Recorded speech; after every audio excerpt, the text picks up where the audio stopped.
E aí, pessoal, sejam bem-vindos a mais um Formiga na Tela, videocast semanal do projeto Formiga Elétrica. E vocês gostaram muito daquele programa que nós fizemos recentemente, em que analisamos 5 capas icônicas de histórias em quadrinhos e pediram muito mais sobre outros temas. Por isso eu trouxe aqui o Daniel e juntos nós vamos fazer novas análises, só que dessa vez com posters de filmes, posters icônicos do cinema. Então fique esperto, se liga aí que esse papo da hora vai ocorrer logo depois da vinheta.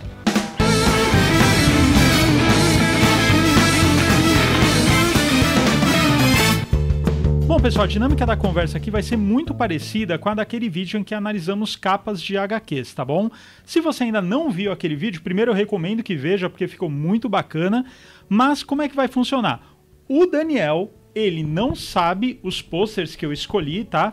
E também, assim, não necessariamente o que nós escolhemos aqui tem a ver com a qualidade do filme em si, se é bom ou se é ruim. A questão é o pôster em si, e a ideia é o Daniel ser pego na surpresa com as minhas escolhas, e a gente vai analisar esteticamente a parte contextual, tanto para quem nunca viu o filme na época, quanto agora na posteridade, o que esse pôster significa aqui pra gente como total. Vamos começar? Bora lá, mas tá pronto? Vai ter um bordãozinho, tipo assim, assiste ou vai embora? Assiste ou sai correndo? Ah, boa! Pode ser, pode ser. Se bem que assim, eu fiz uma seleção aqui, é claro que entra muito gosto pessoal aqui, tá? Então é óbvio que a maior parte dos... A maior não, acho que praticamente todos os filmes eu gosto muito e tal, só que os posters também são icônicos. Okay. Então vamos fazer o seguinte, a gente começa com aquela... Vamos começar assim, eu vou mostrar o pôster e você tem que se colocar no lugar da pessoa na época vendo isso lá no cinema. Tá vendo esse pôster lá no cinema, você dá a primeira impressão e depois a gente faz uma análise toda maior. Okay, tá bom? Então beleza. vamos lá. Primeira imagem, primeira seleção. Nossa, covardia, né, cara? Covardia. Sim, eu fui bem covarde nessa seleção. Essa imagem, ela é fantástica de várias formas, né? Primeiro pelo fato... Bom, primeiro na questão do impacto, né? As pessoas, elas não estavam prontas para esse tipo de pôster, né? E sequer sabiam que depois, né, a gente viveria, assim, uma época de mesmice absurda em matéria de pôster. Aliás, para quem não sabe, né, eu e o Gustavo, a gente já palestrou juntos sobre publicidade no cinema, então a gente pegou muito nessa questão de pôster e tal, e as épocas, né, o que pegava em termos de design, a maioria assim muito raso, ali por volta de entre 2005 e 2010, acho que foi a pior época, né, repetiram-se muitas formas.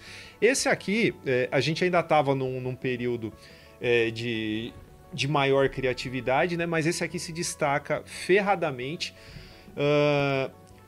primeiro por conta de ter um design que já é diferente per se, né? As pessoas já olhavam para ele olharam para ele e pensaram, ó, isso aqui é algo diferente, mas também por todo o conceito que ele evoca dentro do filme em questão, porque aqui, obviamente, é uma emulação de uma capa, né, dos tais Pulp Fictions, né, no caso, e isso, sabe, faz absurda diferença para vender esse peixe, fora que a composição, ela é maravilhosa, né? O corpo da Uma Thurman fazendo quase um L, assim, mas ele é todo sinuoso, ele tem vias de escape para sua visão por todos os lados, né?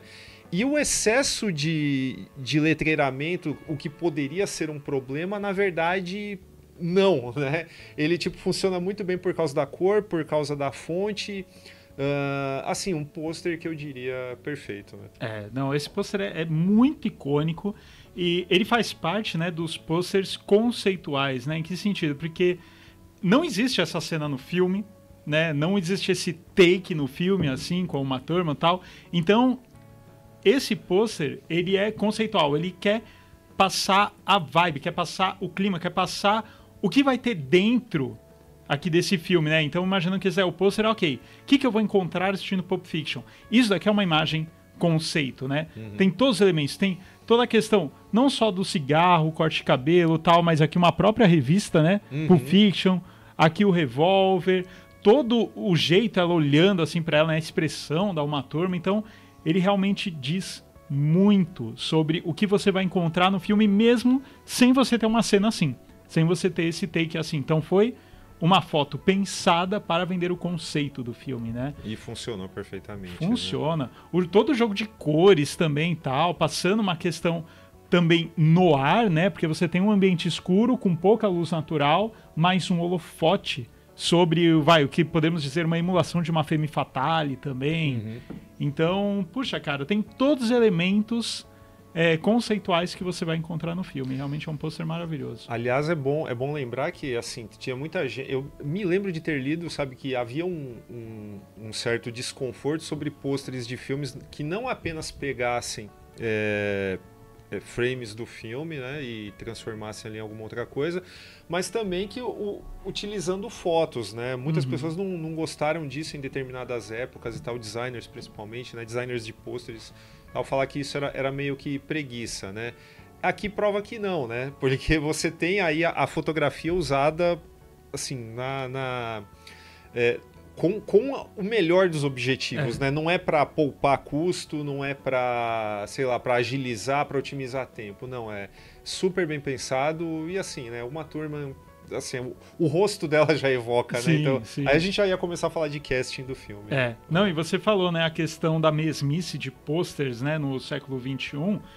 Com esse elenco aqui, seria um pôster tipo Vingadores, né? O rosto de todo mundo aqui numa montagem blend bem qualquer coisa, né? E não é o caso aqui. Vamos para o segundo. Nossa, cara. Pôster feito pelo nosso queridíssimo designer Saul Bass. Exato. Que a gente já falou bastante aqui, principalmente nos vídeos sobre fase 4.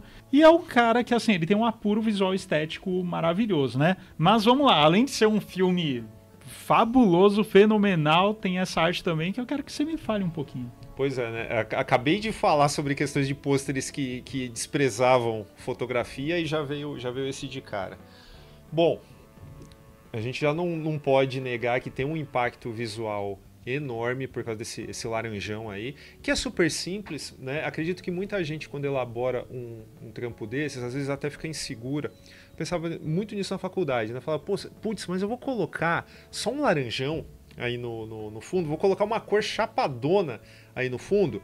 Então, às vezes, cara, tudo bem que menos é mais, né? Na maioria das vezes, a gente também não pode, sabe, se escorar nisso o tempo todo, mas o laranja com esse branco e essa espiral, né? E vértigo embaixo, né? Já tá dando a completa ideia, né, do que o filme oferece, mesmo que a pessoa no saguão do cinema batesse o olho e não soubesse nada sobre esse filme, a mensagem ela tá dada. Eu acho que, assim, essa questão da espiral, que por sinal já tá aqui nos créditos de abertura do filme, que é, se eu não me engano, a primeira imagem gerada em computador, né, que foi utilizada em um filme e tal. Então já tem essa inovação. Essa inovação vem aqui pro pôster. É impossível tirar os olhos, né? Parece que ele tá realmente, com essa composição, tá te puxando para aquele centro, né? Para o olho do furacão. E ali no olho do furacão a gente tem uma imagem masculina e uma imagem feminina. E mais interessante do que isso, né? Elas parecem ter em negativo, né? Um preto chapado e uma figura feminina ali que tá só o contorno, né? Você assistiu o filme e aí você volta pro pôster e você fala, caramba, tá tudo aqui. Tá tudo aqui, Não, faz muito... Cara, uma coisa que é legal a gente falar é que, assim, quando você vai fazer uma capa de quadrinho, embora, claro, os editores tal querem algo que venda, querem algo chamativo, etc. Enfim, se você tá pegando um personagem, um super-herói e tal, mesmo que a capa não seja maravilhosa, se você tá acompanhando ele, você vai acabar pegando a revista tal, enfim. A capa é um grande chamativo, mas tem outros elementos de venda tal.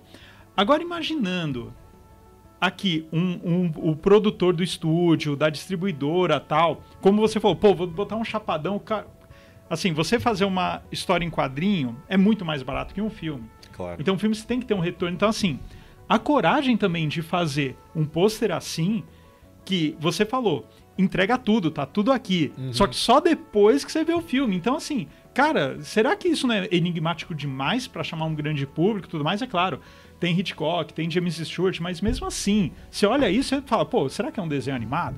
Sabe? Então, Sim. mas, cara, é incrível. Realmente, depois que você vê o filme, você consegue ressignificar tudo aqui. Não só sobre a vertigem do cara, mas até o lance, como você falou, né? Essa espiral faz com que você acabe focando aqui, é quase que hipnótico, que era o efeito que a Kim Novak tinha no James Stewart também no filme, né? Em qualquer uma das personas dela. Então, cara, aqui é muito a representação da mente do protagonista. Sim. O Saul Bass foi incrível nesse pôster. Realmente. Vamos lá para a próxima. Pô, outro filmaço também. Exato. Com esse pôster também muito icônico. Vamos lá. Bem minimalista, né? A gente acabou de falar de fundo, né? Então você tem aí Jaws. Né? Essa tipografia também, ela parece, por exemplo, o J parece até um anzol, né? Então tem a ver com o mar e tal.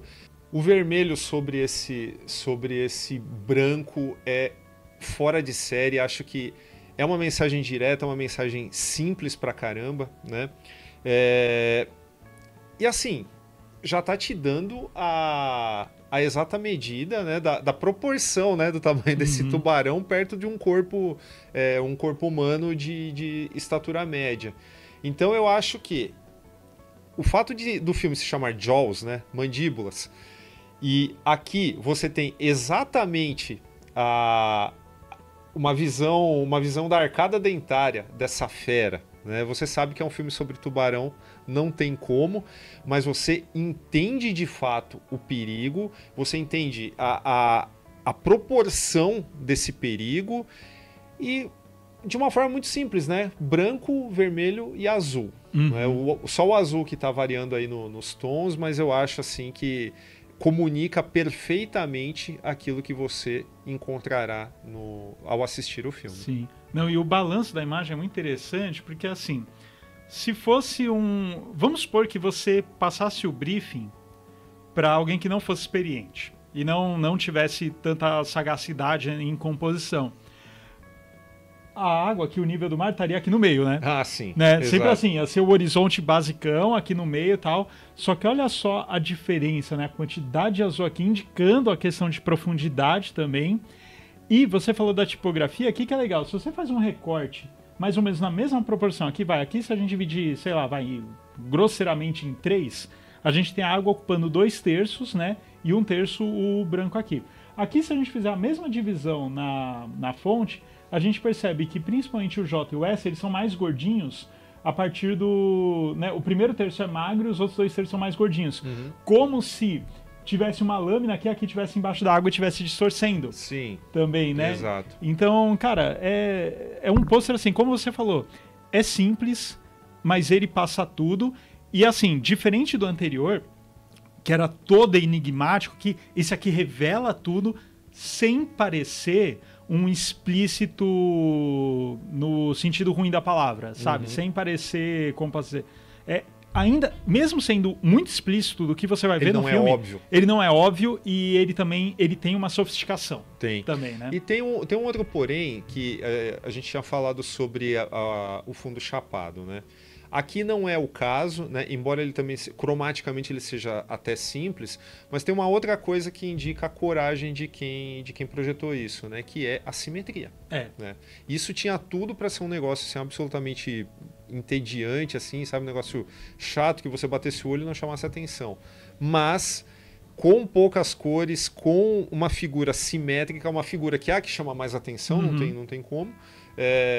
Mas ainda assim, talvez, por ser algo até fálico, né? Sim, sim. Ele acaba, subvertendo essas questões aí que a gente já comentou. Perfeito. Vamos para a próxima. Esse daí, belíssimo também. Realmente. É como se, sei lá, essa sensação... Rapidinho, só falar que tá aqui em inglês e tal. Esse daqui é o pôster do filme Sonhos, do Akira Kurosawa, tá? Aqui, o que é bacana aqui é que a própria ficha técnica embaixo, ela tá meio já um pouco desvanecendo, né? Então tem o pôster ele comunica essa questão de sonho, né? Porque é algo desvanecendo, mas ali na metade superior alguma coisa está se formando e se forma um negócio assim mega colorido, né? E bem colorido, não é algo, sei lá, poluído nem nada. Eu diria que além, se só tiver essa parte de cima, vamos supor que o pôster inteiro fosse essa imagem de cima estendida, né? A gente tivesse essa paisagem toda. Já seria muito bonito e acho que já resolveria. Porém, quando você coloca esse negócio desvanecendo, você consegue comunicar que se trata de um sonho. Não precisava nem se chamar sonhos, né? Então eu acho isso absurdamente fascinante. Uma figura humana ali, quase perdida ali naquele meio, também comunica bastante, porque de alguma forma está comunicando que a dimensão de um sonho, sei lá, de algo que brota ali da sua imaginação no sono é muito maior do que nós mesmos, né? Então desafia mesmo a nossa compreensão. Então, assim, fora de série, assim, ressaltando isso novamente, os próprios créditos eles estão meio que desvanecendo. A única coisa que realmente muda, né, no uso da tipografia é o título aí e essa legenda, mas comunicou perfeitamente, né? E você não precisa nem assistir o filme para achar ele belíssimo, Sim. sabe? Sonhos, você vê isso, você fala, porra, já me contou uma história, né? A gente costuma falar que tem trailers que são quase curtas-metragens, né? De tão bem feitos. Esse pôster, ele é maravilhoso porque ele já tá te contando uma história Sim. de alguma forma, né? Sim. Ou tá te lembrando alguma coisa da vida. É belíssimo. Não, e o Kurosawa como artista plástico também, pô, sensacional. Esse daqui é um pôster de filme, mas poderia facilmente ser um quadro. Como você falou, ele conta uma história per si, né? Então, e assim, toda a composição tal, e assim, a gente tá falando de sonho. Normalmente sonho a gente sempre tem alguma coisa maluca, surreal, assim, quando vai representar. E aqui não, né? Você não tem surrealismo aqui. Você tem até uma coisa que, mesmo até colorido, ela passa uma sensação mais bucólica também.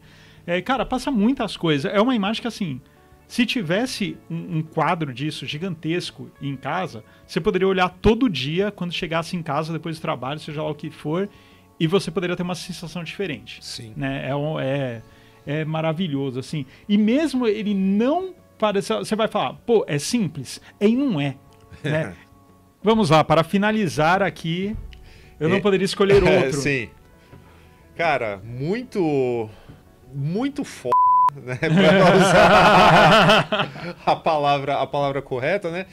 Frame do filme, né? Aqui a gente pega tem uma exceção onde as coisas realmente funcionam, né? E por que funcionam?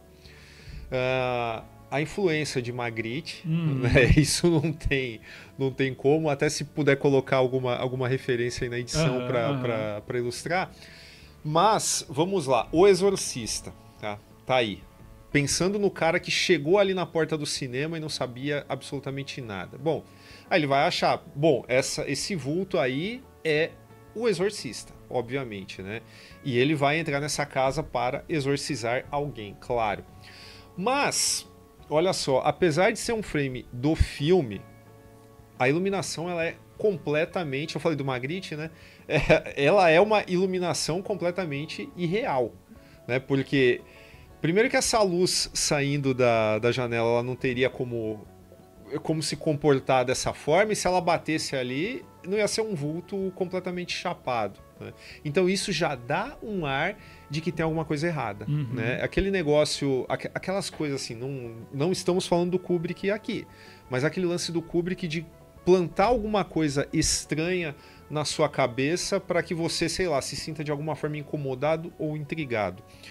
Isso funciona perfeitamente aqui por causa do efeito de luz. Um trabalho, claro que vem da fotografia do filme, mas ele é muito bem aproveitado no pôster, tá? Então, tem referência artística, né? Tem uma composição maravilhosa, né? Esse caminho da luz, mais o cara ali.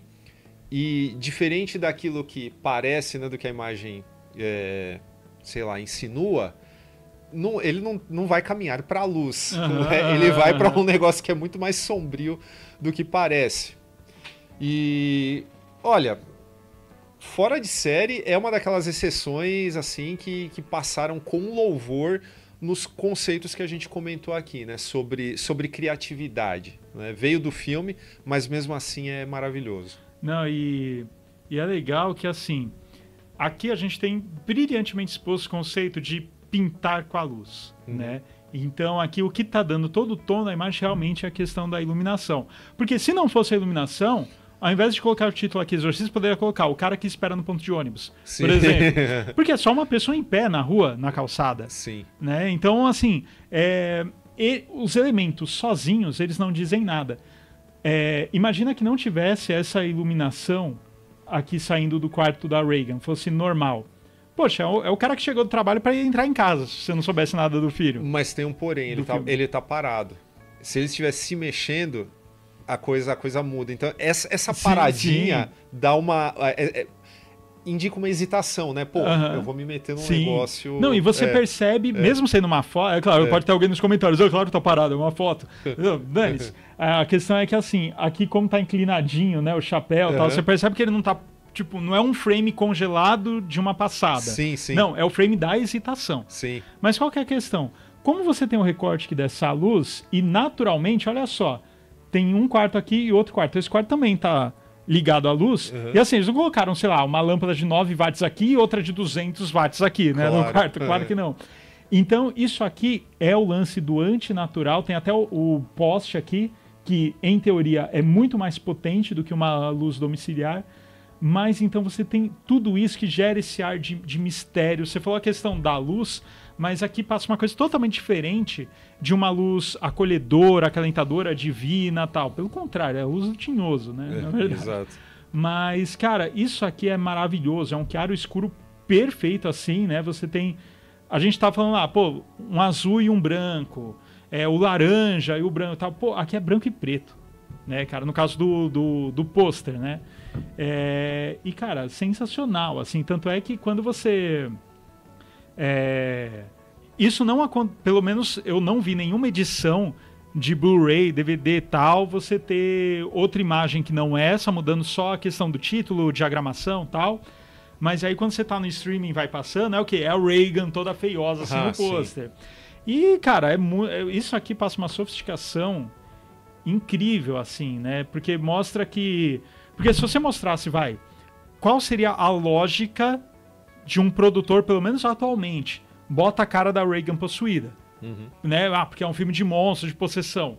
E quando você vê o filme, você sabe que não é sobre isso. Sim. É um filme que tem possessão, é um filme que tem exorcismo, mas não é um filme necessariamente sobre isso, né? O filme tem várias camadas. Quando você coloca aqui toda essa questão, esse mistério, aí você acertou na hora de vender o filme da forma correta, né? Exatamente. E artisticamente, a gente conhecendo o Friedkin como a gente já estudou, cara, isso aqui é puramente Magritte contra Caravaggio. Exatamente. Né? Fora que, sempre destaco isso, composição. As janelas, a perspectiva das janelas aqui, à direita, né, que elas estão em diagonal. Quase que cruza com a luz vai pro cara, você tem a linha da calçada. Então, de novo, o seu olhar passeia por isso, sempre com vias de escape, né? O que é sempre importante. E é por isso que a gente falou que era arriscado colocar uma figura totalmente simétrica no caso do tubarão. Mas aqui você tem tudo no lugar. Composição, luz, sabe? A referência artística, sabe? Que são as melhores, né? Dentro do conceito do filme. Talvez alguém falasse... mas Magritte não tem nada a ver com Exorcista, mas Caravaggio tem. Sim, né? sim, com certeza. Então... E aí, curtiu essa seleção? O que você achou? Assim, foi muito difícil selecionar, tá? Eu decidi trazer aqui uma variedade. Então a gente tem frame de filme trabalhado, a gente tem pintura, a gente tem pôster conceitual, que era do Saul Bass, enfim, a gente tinha um pouquinho de tudo, mas assim, tem inúmeros outros posters icônicos assim no cinema. Então, se você gostou, já manda aí nos comentários seus posters favoritos e se gostaria que a gente fizesse uma continuação aqui desse programa, analisando mais posters de cinema, beleza? Pessoal, se você curtiu, já deixa aquele seu like, inscreva-se no canal caso ainda não seja inscrito ou inscrita. E se você gosta do projeto Formiga Elétrica, pense em se tornar um apoiador ou uma apoiadora. Para isso, basta entrar em apoia.se/Formiga Elétrica e lá contribuir com quanto quiser, o quanto você puder, para que o projeto continue e se expanda. Beleza? É isso e até a semana que vem.